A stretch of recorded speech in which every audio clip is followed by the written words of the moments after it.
بیچاره‌وار ناله نکن پیش زندگی، کان هیچ وقت گوش به افغان نمی دهد.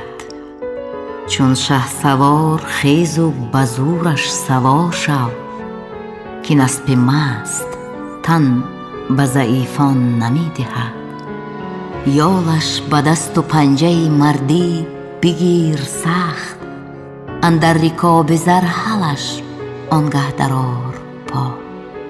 گردان سرش به جانب صحرای آرزو، دل را بدار محکم و سر ده لجام را.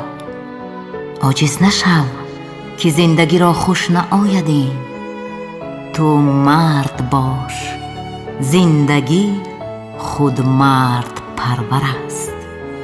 دلخون نشو ز سولت کرگس طبیعتان، زان فخر کن که روزی عقاب کمتر است.